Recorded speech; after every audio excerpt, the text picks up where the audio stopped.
Hey guys, today I want to talk about, are you predetermined to fail in the Philippines? A lot of guys are, but I want to jump on this a little bit today because I probably see more than most people coming over here from the fact that we invite a lot of guys in here. We pick them up at the airport. We see some of the guys get up and go. We've seen people go home. We've seen people quit. We've seen people move to other areas. We've seen people just fail the area sometimes, which is different than failing totally here in the Philippines. But a lot of people that come here, and I don't want to get into this one too much because we've touched on this, but I want to get more into the other aspects of it. A lot of people that come here bring all that baggage with them, and that's something we've talked about way too many times to talk about this time. But I just want to bring that up too because that's a big determining factor too. But here's the part of it that I think a lot of people miss. When we come in here, and we expect Filipinos to meet our bar, and we don't meet their bar, you know. And a lot of us have to understand that we have to come to the realization that we're living in their country. We kind of have to learn to live with certain things, and some of those things might be, you know, some of the things that you don't like. It could be a dog barking, it could be roosters, it could be the way you get served your food, it could be them messing up on your orders all the time, things like that. Certain things you, after a while, when you stay here, you just come to expect. And if it's not a big deal, you just kind of like, okay, I'll suck it up and I'll live with it this time. I'll bear with it.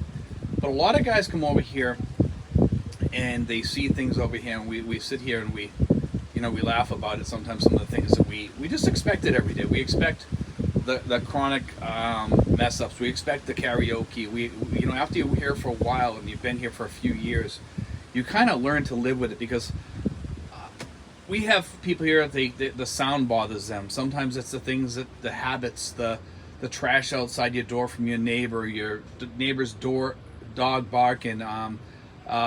It could be constantly throwing food on the ground around your house or something like that. You have to go out and clean it up. I deal with some of this stuff myself from some of my own family sometimes.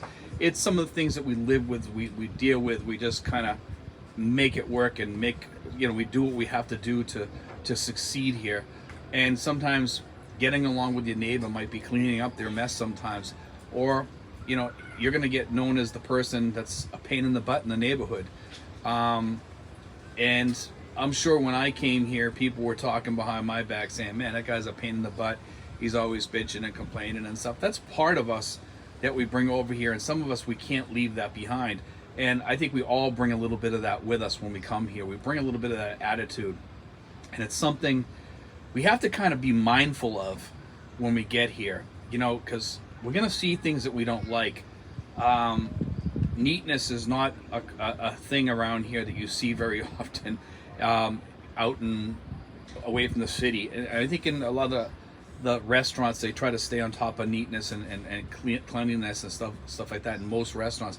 But when you see the street restaurants, there's a lot of things you're going to see, and you're going to say, well, I'm not going to eat here.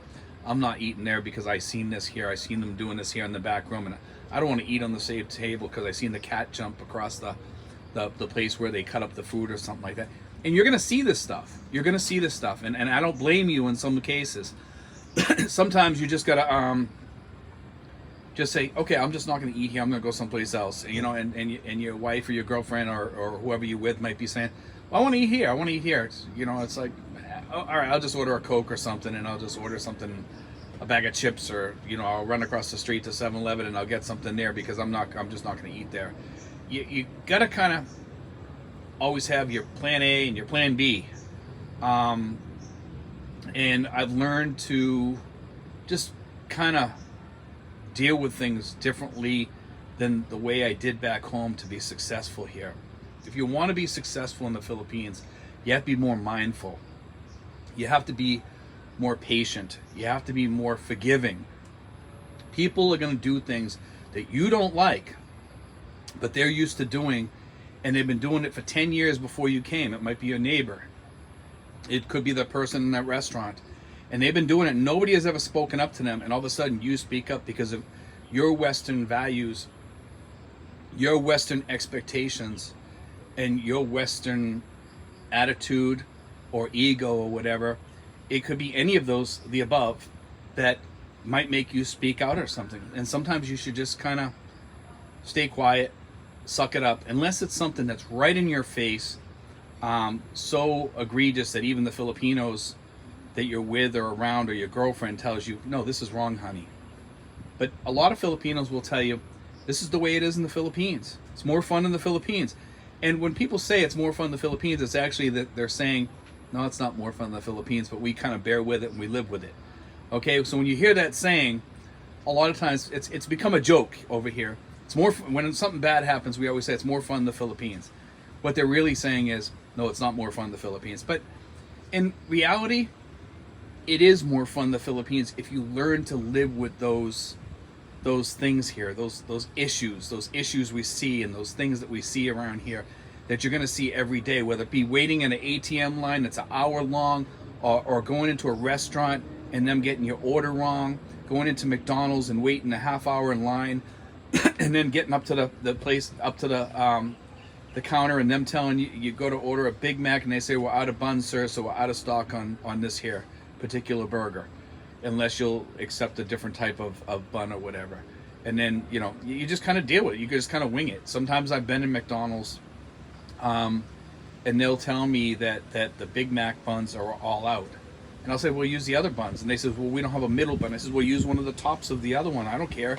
I just want a Big Mac. You know what I mean? And they've done that for me before here. A long time ago, I went someplace and they made me a burger like that, and you couldn't tell the difference. They were nice enough to do that. They were kind of like, looking at me kind of strange, but who cares? Sometimes you kind of have to be able to adapt to the changes here, adapt to out of stock adapt to different types of things. I'm a Coca-Cola fanatic, and I'm trying to quit. A couple of times I've drank Coke Zero. I don't like it, but I drank it. It was the closest thing I could have to regular Coke. So I says, okay, just give me that. Or sometimes I've gotten a Coke and I could tell it was a Coke Zero, but I was like, okay, I'll drink it. I'm gonna suck it up. I guess they don't have regular Coke, so they gave me Coke Zero, and you deal with that, But most of the places here, you're not gonna have issues. Some places you could move into. You could have problems with your karaoke. Your next door neighbor having karaoke every weekend, and maybe the speaker's right next to your door, or maybe somebody's having parties, or maybe there's a place next to you that does parties. And we've had that issue here right in our neighborhood right down the street here. We've had a place that has loud music, and we had another restaurant open up, and it's a brand new restaurant right down the street, right near the mayor's house, and they play loud music there sometimes, and some of the neighbors up there have gotten kind of ticked off because it's taken away the peace in the neighborhood. These are things sometimes it might be worth speaking up. But if you are going to speak up, to somebody, speak to them first. Be nice about it. Be cool about it. Don't lose your temper. And then, if it doesn't get taken care of, go to the barangay. Tell them you don't want any trouble. You've walked up to them nicely. You've said something to them. There are sound noise ordinances in most barangays and most places here. Usually, it's about 10 p.m. they have to stop the sounds and tone it down a little bit. But during the day also, if it's constant during the day and you can't have any peace in your house, you can't talk or something, I think that there's also the barangay will step in and try to meet you at least halfway, or maybe all the way. They'll say, yeah, hey, the whole neighborhood, you can hear it all around the neighborhood, and these people are trying to sleep and go about their daily life, and the noise from your whatever store or restaurant or whatever it is needs to kind of tamp it down a little bit, and maybe they will if the barangay captain steps in. Don't feel because you're an expat and you're living here that you don't have any rights. Most of the barangay captains that I've spoken with here, and I've spoken with two or three of them here since I've been here, most of the barangay captains are really, really good people, and they're willing to help you. Just because you're an expat doesn't mean you don't have that right to speak up. You do have that right, and usually they will try to help you. Some barangay captains are different than others, and maybe they won't help you. Most of them will, though. Most of them will. They actually like most expats here. I can't speak for everyone, obviously, but go down there and speak your mind. Go with your girlfriend, or go with a Filipino friend or something like that. That'll support your claim. Somebody that will go with you and help you out and speak up. But you know, guys, don't be afraid to speak up when you run into these issues. And don't forget, sometimes take yourself, put yourself aside for a second and think about everything and say, is this worth complaining about before you go complain about it? Is this worth possibly making an enemy? Most likely you won't if you go to the barangay. Say, look, I want to, you know, because usually the barangay will sit down with both ears and say, how can we fix this? And just talk to the person. Say, look, I don't want to be enemies. Actually, I want to be friends with you, but I just want to try to resolve this, and it's something that troubles me and bothers me. How can we get around this? And you know what? Most of the times, most people will work with you. There will be people, as soon as you come into the neighborhood, whatever expats have been there before, they kind of leave their mark.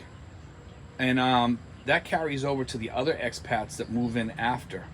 And people might think of you like the expat that was there before you.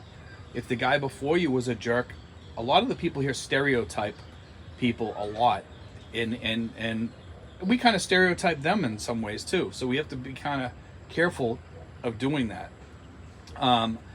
I find that most Filipinos here are not the same. Each individual is totally different than the next one.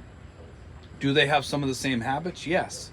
And it also depends where they're from and what island they're from, things like that. Everything totally mixes up the fruit basket, you know, and we tend to stereotype people.